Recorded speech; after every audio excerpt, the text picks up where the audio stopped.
Hi friends, Assam के CM doctor Hemant Biswa Sharma ने अपने Facebook live के जरिए असम में एडीआरई, असम पुलिस, हेल्थ इत्यादि विभागों में जो रिक्रूटमेंट प्रोसेस चल रहे हैं वो कब तक फाइनल हो गए उस बारे में बताया और साथ ही न्यूली असम पुलिस और एडीआरई की वैकेंसी कब निकलेगी वो भी उन्होंने बताया। एडीआरईर मौखिक परीक्षा अहा 17 जूনৰ পৰা आरम्भ হ'ব। আপোনালোকে জানে एडीआरई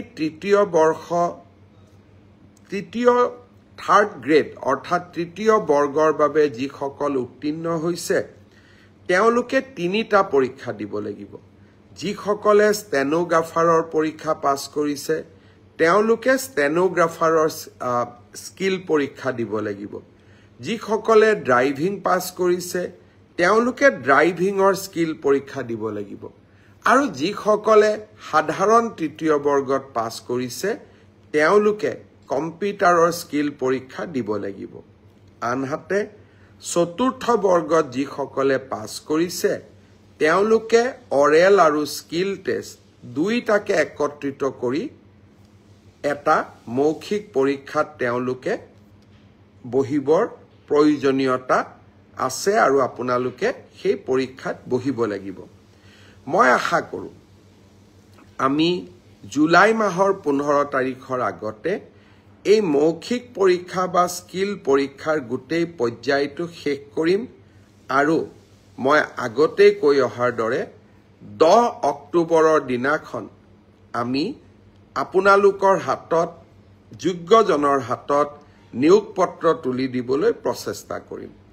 10 অক্টোবৰৰ দিনটোতে আমি post graduate teacher, graduate teacher, LP, এমিৰ শিক্ষক আৰু স্বাস্থ্য বিভাগৰ বিভিন্ন পৰীক্ষাত উত্তীৰ্ণ হোৱা আৰু এডিআৰইৰ পৰীক্ষাত উত্তীৰ্ণ হোৱা এই আটাইসকলকে একেলগে খানাপাৰা ফিল্ডলৈ মাতি আনি আমি নিযুক্তি পত্ৰ আগবঢ়াম। মোক কোনোবাই সুধি থাকে পুলিচৰ ৰিজাল্ট কেতিয়া দিব। সকলো ৰিজাল্ট আমি এনেকে দিম যাতে আপোনালোকৰ হাতত আমি 10 অক্টোবৰৰ দিনাখন আমাৰ নিযুক্তি পত্ৰ আমি হাতত তুলি দিব পাৰো। বহুতে মোক সুধিছে যে এডিআৰইৰ নতুন এডভাৰটাইজ কেতিয়া হ'ব, পুলিচৰ নতুন এডভাৰটাইজ কেতিয়া হ'ব। মই আশা কৰো অক্টোবৰ মাহত নিযুক্তি পত্ৰ দিয়াৰ পিছতেই আমি নৱেম্বৰ মাহত নিশ্চয় আকৌ চৰকাৰী চাকৰিৰ বিজ্ঞাপন দিবলৈ সক্ষম হ'ম।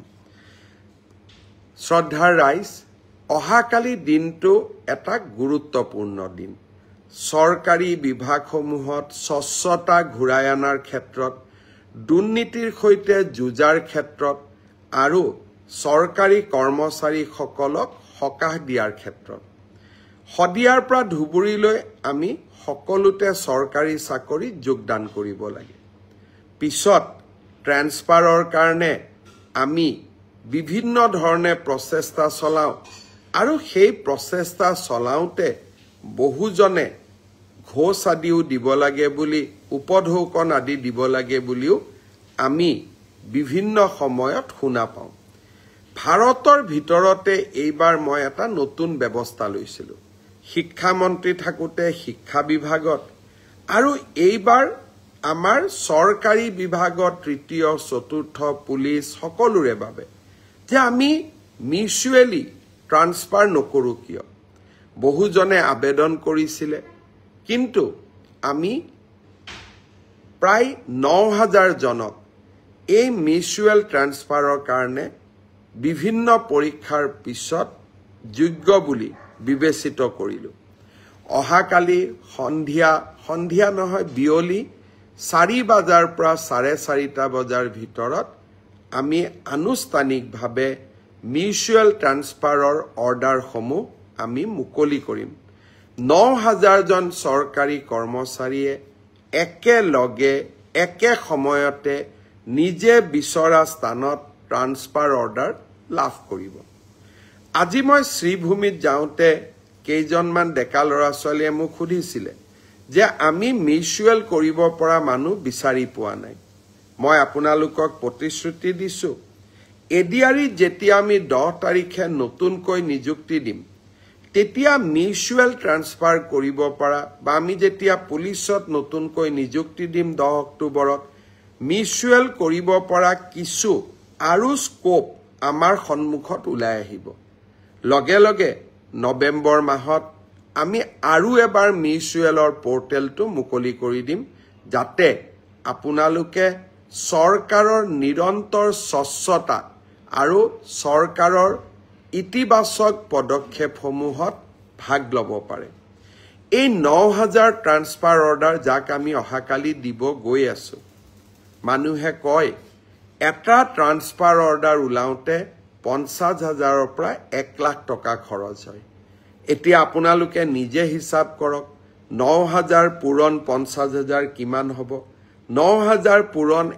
1 লাখ কিমান হ'ব আজি আমি এটা টকাও দিব নালাগে আপোনালোক য'ত আছে তাতেই আপোনালোকৰ ট্ৰান্সফাৰ অৰ্ডাৰটো আমাৰ পোৰ্টেলৰ পৰা ডাউনলোড কৰি নতুন জাগাত যোগদান কৰিব পাৰে এআই হৈছে নৰেন্দ্ৰ মোদী ডাঙৰীয়াৰ সংকল্প এআই হৈছে আমাৰ সংকল্প যে লাহে লাহে আমি প্ৰণালীবদ্ধভাৱে সিস্টেম ইমপ্ৰুভমেন্টৰ জৰিয়তে আমি দুৰ্নীতিবোৰ নোহোৱা কৰিম